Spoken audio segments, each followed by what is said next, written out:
ciidamada maamulka Jubbaland oo garab ka helaya kuba amisom gaar ahaan ciidamada dawladda ee dariska nahay ee Kenya ayaa bilaabay dhaqdhaqaaqyo ciidan kubaasi oo salka ku hayo xoreynta deegaano dhowr ah oo ay gacanta ku hayaan kooxda al-shabaab. deegaanadaasi oo in muddo ah kooxda al-shabaab ay gacanta ku haysay iyadoona in muddo ah degmooyinka gobolka Gado ay maamulayeen kooxda al-shabaab ayaa waxaa xilligan ka soconaya dhaqdhaqaaqyo ciidan iyadoona ay dhawaan gacanta ay ku dhigeen ciidamada maamulka Jubbaland oo garab military ka helaya kuba amisom magaalada Baardheere ee gobolka Gado. inkastoo ay kooxda al-shabaab ay weli kaga sugan yihiin deegaano kamid ah gobolka Gado isla markaana sida ay Israa'iil horkacayso howlgalka ka soconaya gobolka Gado ay sheegeen inay ka go'an tahay tirtiritaanka kooxda al-shabaab qaybaha ay kaga sugan yihiin gobolka Gado. daawadayaal muuqaalkan aad arkaysaan waa magaalada Baardheere ee gobolka Gado waxaana dib u soo laabanaya dadkii ka barakacay magaalada inta aysan ciidamada huwanta ah ee isgarabsanaya aysan gudaha u gelin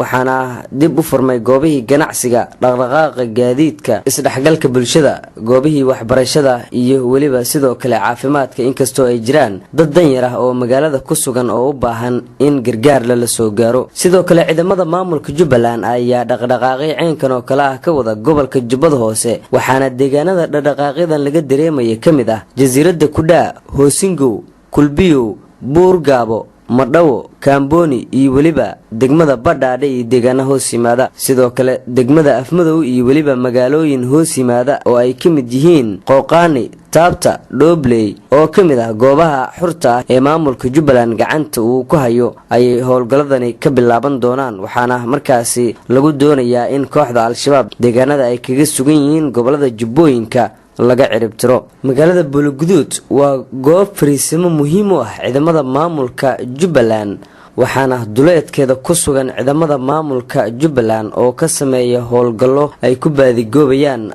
kooxda al-shabaab iyagoona dhankooda sameynaya dhaqdhaqaaqyo military waxaana jirta dadaalo maamulka Jubbaland uu wado kuwa oo lagu doonayo in gebi ahaanba gacanta lagaga dhigo kooxda al-shabaab oo iyagu gacanta ku haya gebi ahaanba degmooyinka gobolka Jubbada Dhexe waxaana jira qorshooyin lagu doonayo in lagu wiiqo awoodda kooxda al-shabaab ee ku leeyihiin Jubbada Dhexe si habsami ah